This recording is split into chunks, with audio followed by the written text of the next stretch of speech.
Chapter 7 The Tiger Rising by Kate DiCamillo. It turned out to be an extraordinary day in almost every possible way. It started with finding the tiger, and it ended with Sistine Bailey sitting down next to him on the bus on the way home from school. Her dress was torn and muddied. There was a scrape down her right arm, and her hair stuck out in 100 different directions. She sat down in the empty seat beside him and stared at him with her black eyes. "There isn't any place else to sit," she said to him. This was the last empty seat. Rob shrugged. "It's not like I want to sit here," she said. "Okay," said Rob. He shrugged his shoulders again. He hoped that she wasn't going to thank him for saving her. "What's your name?" she demanded. "Rob Horton," he told her. "Well, let me tell you something, Rob Horton. You shouldn't run. That's what they want you to do. Run." Rob stared at her with his mouth open. She stared back. "I hate it here," she said, looking away from him, her voice even deeper than before. "This is a stupid hick town with stupid hick teachers. Nobody in the whole school even knows what the Sistine Chapel is." "I know," said Rob. "I know what the Sistine Chapel is." Immediately he regretted saying it. It was his policy not to say things, but it was a policy he was having a hard time maintaining around Sistine. "I bet," Sistine sneered at him. "I bet you know." "It's a picture of God making the world," he said. Sistine stared at him hard. She narrowed her small eyes until they almost disappeared. "It's in Italy," said Rob. "The pictures are painted on the ceiling. They're frescoes." It was as if a magician had cast a spell over him. He opened his mouth and the words fell out, one on top of the other like gold coins. He couldn't stop talking. "I don't go to the school on account of my legs. I got a note that says so. Mr. Flemmer, he's the principal, he says the parents are worried that what I've got on my legs is contagious. That means the other kids could catch it." "I know what contagious means," Sistine said. She looked at his legs, and then she did something truly astounding. She closed her eyes and reached out her left hand and placed it on top of Rob's right leg. "Please let me catch it," she whispered. "You won't," said Rob, surprised at her hand, how small it was and how warm. It made him think for a minute of his mother's hand, tiny and soft. He stopped at that thought. "It ain't contagious," he told her. "Please let me catch it," Sistine whispered again, ignoring him, keeping her hand on his leg. "Please let me catch it so I won't have to go to school." "It ain't a disease," said Rob. "It's just me." "Shut up," said Sistine. She sat up very straight. Her lips moved. The other kids shouted and screamed and laughed and called to each other, but the two of them sat apart from it all, as if their seat was an island in a sea of sweat and exhaust. Sistine opened her eyes. She took her hand away and rubbed it up and down both of her own legs. "You're crazy," Rob told her. "Where do you live?" Sistine asked, still rubbing her hands over her legs. "In the motel. It's the Kentucky Star." "You live in a motel?" she said, looking up at him. "It ain't permanent," he told her. "It's just, we've got to get back on our feet." Sistine stared at him. "I'll bring you your homework," she said. "I'll bring it to the motel." "I don't want my homework," he told her. "So?" Sistine said. By then, Norton and Billy Threemonger had spotted them sitting together, and they were moving in. Rob was relieved when the first thump came to the back of his head, because it meant that he wouldn't have to talk to Sistine anymore.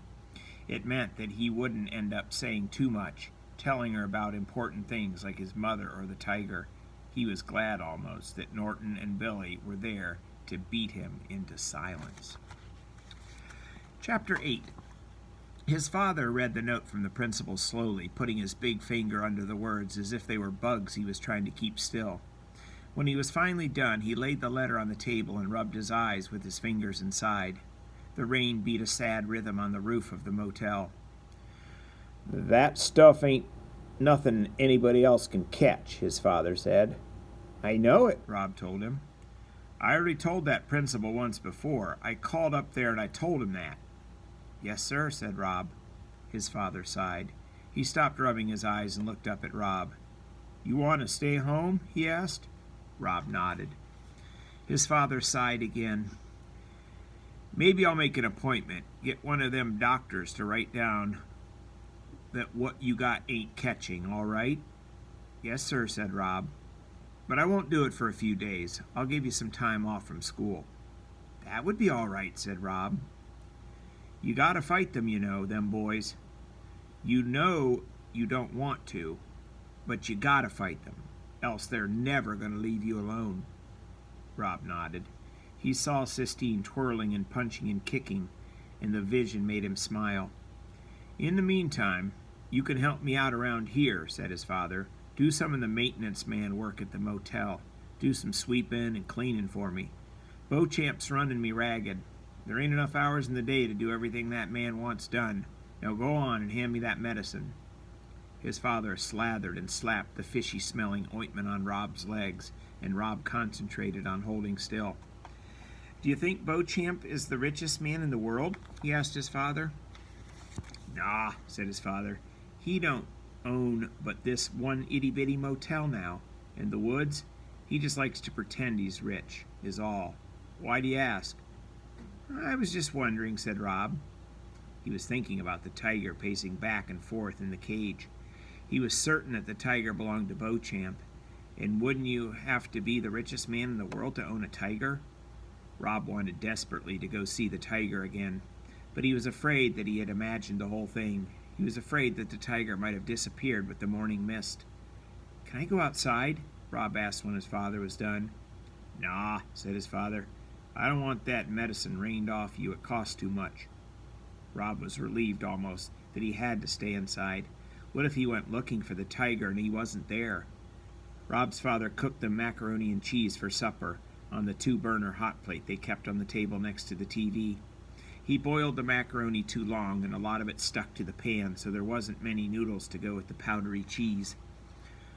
Someday, he told Rob, you and me will have a house with a real stove, and I'll do some real good cooking then. That's good, said Rob. You eat all you want. I ain't that hungry, his father told him. After supper, his father fell asleep in the recliner, with his head thrown back and his mouth open. He snored, and his feet, big with crooked toes, jerked and trembled. In between the snores, his stomach growled long and loud, as if he was the hungriest man in the world. Rob sat on his bed and started to work on carving the tiger. He had a good piece of maple, and his knife was sharp, and in his mind he could see the tiger clearly. But something different came out of the wood. It wasn't a tiger at all. It was a person, with a sharp nose and small eyes and skinny legs. It wasn't until he started working on the dress that Rob realized he was carving Sistine. He stopped for a minute and held the wood out in front of him and shook his head in wonder. It was just like his mother had always said. You could never tell what would come out of the wood. It did what it wanted, and you just followed. He stayed up late working on the carving, and when he finally fell asleep, he dreamed about the tiger, only it wasn't in a cage. It was free and running through the woods. And there was something on its back, but Rob couldn't tell what it was. As the tiger got closer and closer, Rob saw that the thing was Sistine in her pink party dress. She was riding on the tiger. In his dream, Rob waved to her, and she waved back at him. But she didn't stop. She and the tiger kept going past Rob, deeper and deeper into the woods. Ooh. All right, last chapter, chapter 9. His father woke him up at 5:30 the next morning. Come on, son, he said, shaking Rob's shoulder. Come on, you're a working man now. You got to get up. He took his hand away and stood over Rob for a few more minutes and then left. Rob heard the door to the motel squeak open. He opened his eyes. The world was still dark. The only light came from the falling Kentucky star. Rob turned over in bed and pulled back the curtain and looked out the window at the sign. It was like having his own personal shooting star, but he didn't ever make a wish on it. He was afraid that if he started wishing, he might not be able to stop. In his suitcase of not thoughts, there was also not wishes. He kept the lid closed on them, too. Rob leaned on his elbow and stared at the star and listened to the rain gently drumming its fingers on the roof. There was a warm, glowing kind of feeling in his stomach, a feeling that he wasn't used to. It took him a minute to name it. The tiger. The tiger was out there. He got out of bed and put on shorts and a t-shirt. "Still hot," his father said when Rob stepped out of the door, "and still raining." "Uh-huh," said Rob, rubbing his eyes. "Yes, sir." "If it don't stop soon, the whole state is going to be nothing but one big swamp." "The rain don't bother me," Rob muttered. On the day of his mother's funeral, it had been so sunshiny that it hurt his eyes, and after the funeral, he and his father had to stand outside in the hot, bright light and shake everybody's hand. Some of the ladies hugged Rob, pulling him to them in jerky, desperate movements, smashing his head into their pillowy chests. "If you don't look just like her," they told him, rocking back and forth and holding him tight. Or they would say, "You've got your mama's hair, that cobwebby blonde." And they ran their fingers through his hair and patted his head like he was a dog. Every time Rob's father extended his hand to somebody else, Rob saw the ripped place in his suit, where it had split open when he had slapped Rob to make him stop crying.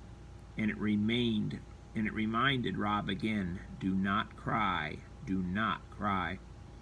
That was what the sun made him think of, the funeral. And so he didn't care if he ever saw the sun again. He didn't care if the whole state did turn into a swamp. His father stood up and went back into the motel room and got himself a cup of coffee and brought it back outside. The steam rose off of it and curled into the air. "Now that I'm a working man," Rob said shyly, "could I drink some coffee?"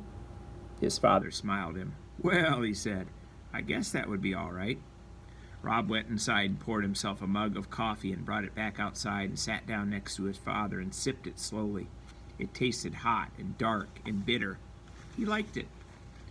"All right," his father said after about 10 minutes. "Time to get to work." He stood up, and it wasn't even 6 o'clock. As they walked together alongside the back of the motel to the maintenance shed, his father started to whistle "Mining for Gold." It was a sad song he used to sing with Rob's mother. Her high, sweet voice had gone, swooping over his father's deep one like a bird flying over the solid world. His father must have remembered too, because he stopped halfway through the song and shook his head and cursed softly under his breath. Rob let his father walk on ahead of him. He slowed down and stared into the woods, wanting to see some small part of the tiger, a flick of his tail or the glow from his eyes, but there was nothing to see except for rain and darkness. "Come on, son," his father said, his voice hard, and Rob hurried to catch up. All right, that's the end today.